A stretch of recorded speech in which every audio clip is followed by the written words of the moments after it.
రవీంద్ర వర్మ ఇంకొక్క ప్రాణం పోయినా విద్య నుంచి ఒక్క నెత్తురు పొట్టు నేల మీద పడ్డా నా కొడక్క మళ్ళీ తిరిగి వస్తా.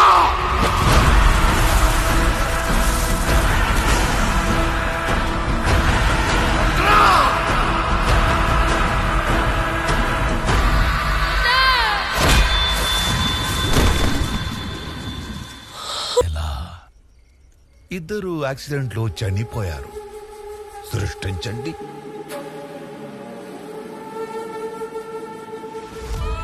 నాదొక చిన్న కోరిక, నువ్వు నా గుండెల మీద పడుకోవాలి. అప్పుడు నీకు నా గుండె చప్పుడు, ఈ సముద్ర హోరు తప్ప ఇంకేమీ వినపడకూడదు.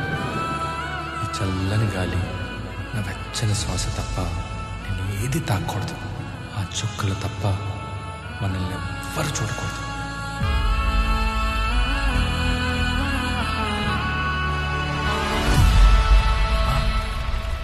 ఏదో యాక్సిడెంట్ రా. రేయ్, ఈ బాడీని కాలిపోతున్న ఆ బస్సులో వేస్తే ఎవ్వరికీ తెలీదు. మన పని ఈజీగా అయిపోతుంది.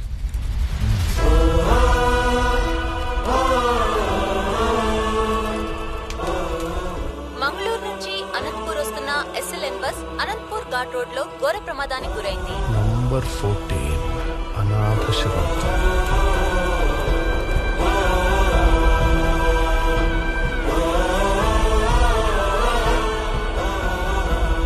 భీమా చనిపోయాడా?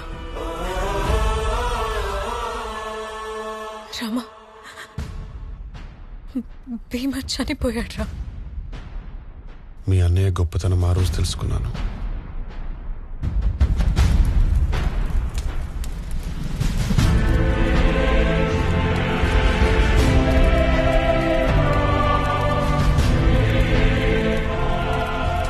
ఏ ఆశయం కోసమైతే భీమా తన ప్రాణాలు అర్పించాడో ఆ ఆశయం కోసం నా శరీరాన్ని ఆవహించి పగ తెచ్చుకోమన్నాను. కానీ నేను ఆవహించాలంటే నా వంశానికి చెందినవాడే ఉండాలి. నా అంశమే కావాలి. నా దేహం శిథిలమైన నా రుద్రం ఇంకా ఒకటిలో పారుతుంది. నా ప్రతీకారం తీర్చుకోవటానికి నా ప్రతిబింబం ఇంకా బ్రతికే ఉన్నాడు. నా తమ్ముడు రామ.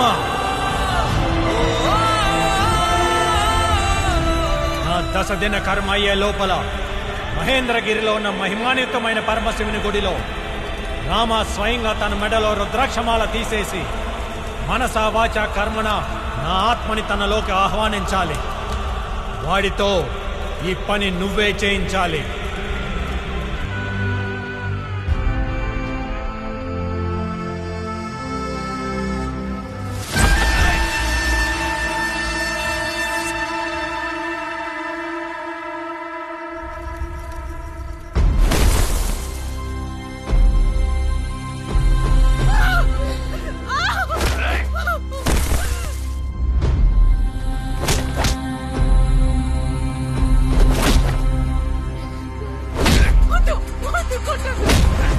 వీడు బతికే ఉన్నాడా?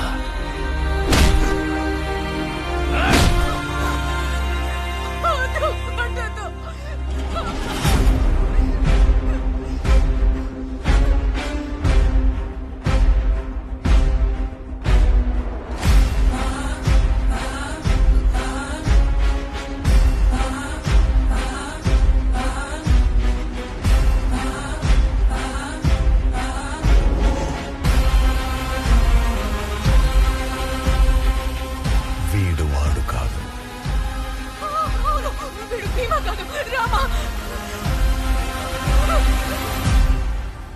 ఇంకా ఎన్ని రోజుల్లో సంజీవిని తయారవుతుంది? అర్భగుడా, సముద్ర మదనంలో కూడా మొదట హాలహాలమే వచ్చింది. మనకు కావాల్సిన అమృతం రావాలంటే సమయం పడుతుంది. ముందు వీళ్ళిద్దరిని చంపి సముద్రంలో పడేయండి. ఎందుకో? ఇప్పటిదాకా పిల్లల మీద ప్రయోగాలు చేశాం. ఇప్పుడు వీళ్ళిద్దరి మీద కూడా చేద్దాం. ఆ తర్వాత పడేయండి సముద్రంలో.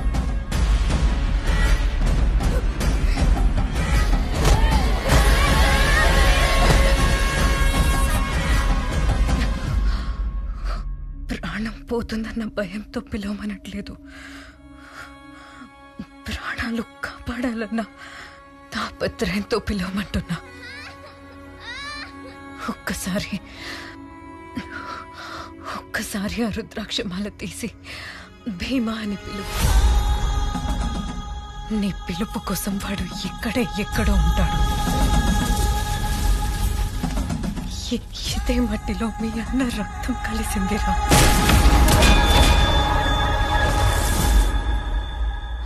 ఒక్కటి మాత్రం నిజం రామా, ఆ పిల్లల్ని చంపుతూ వాళ్ళు చేసేది ఘోరం. కానీ కాపాడే అవకాశం ఉందా చేతులు కట్టుకొని కూర్చోవడం, అది మాత్రం పాపం. నీ రక్తం కూడా కడకలేని పాపం. చూడక్కడ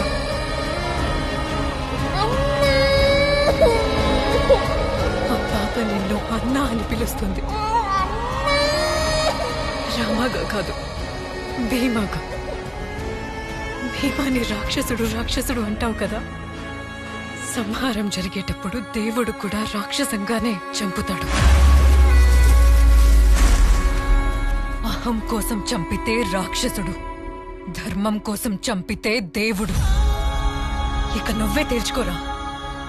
భీమా మీద నువ్వు తెచ్చుకున్న ద్వేషం గొప్పదా, ఆ పిల్లలు పెంచుకున్న నమ్మకం గొప్పదా? భీమా అనే బంధమే నీకు కోపం. ఆ పేరు వింటేనే నీకు అసహ్యం. కానీ ఇప్పుడు ఆ పేరే మనకి కవచం. ఆ పేరే వీళ్ళని శిక్షించే ఆయుధం. భీమా భీమా భీమా భీమా.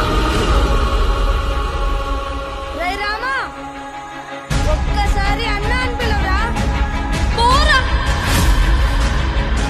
భృగువంశ సముద్భవ, శ్రవణ నక్షత్ర సంభూత, వశిష్ఠ కుల గోత్ర, శంకర భాగవతుల పుత్ర, రామచంద్ర నామధేయుడినని నేను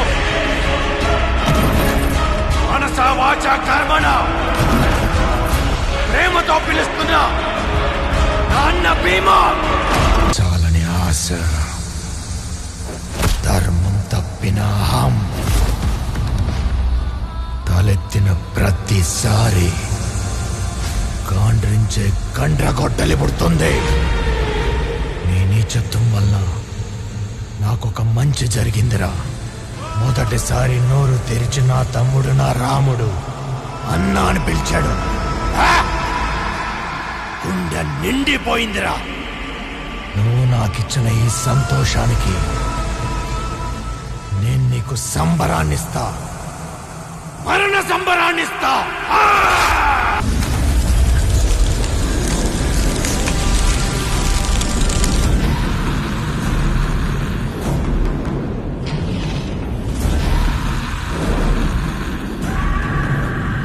ఇది అష్టదిగ్బంధనం.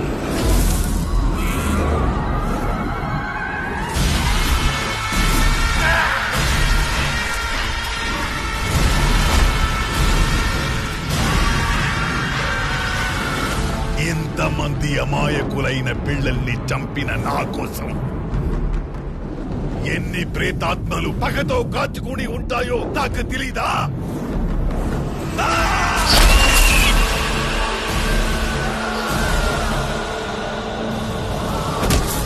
భూత ప్రేత పిశాచాలు ఈ రక్షణ కవచాన్ని దాటి రాలే.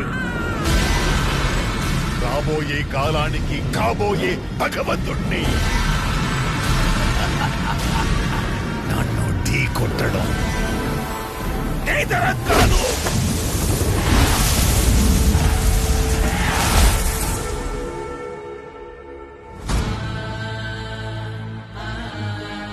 యదా యదా హి ధర్మస్య గ్లానిర్భవతి భారత అభ్యుత్థానమధర్మస్య తదాత్మానాం సృజామ్యహం. భగవంతుడు వస్తాడా? ఏ యుగంలో ఉన్నావురా? గజేంద్ర మోక్షంలో విష్ణు వచ్చినట్టు వస్తాడా? ప్రహ్లాదుడు పిలుపుకి స్తంభం బద్దులు కొట్టుకుని వచ్చిన నారసింహుడిలా వస్తాడా? మార్కండేయుడి కోసం శివుడు వచ్చినట్లు వస్తాడా? రమ్మండ్రా, చూద్దాం ఎలా వస్తాడో. రమ్మండ్రా. ఆ పరమశివుణ్ణి కైలాసంతో సహా పైకెత్తబోయిన రావణాసురుణ్ణి చిటికెలో బంధించిన కార్తవీర్యార్జునుణ్ణి ఖండ ఖండాలుగా నరికిన ఆ పరశురాముడై వస్తాడు. సంజీవుని లోక కళ్యాణం కోసం ఆంజనేయుడికి దొరికింది గాని నీలాంటి నీచుడికి దొరకదురా. నీకు దొరికేది నా చేతిలో చావు మాత్రమే. నేను భవిష్యత్ భగవంతుణ్ణి ప్రపంచాన్ని నా కాళ్ల కింద తీసుకొస్తానని బిర్రవీగే కదా. ఇప్పుడు నీ నరాలు చీల్చి మరణం ముందు నీకు నరకం చూపిస్తా.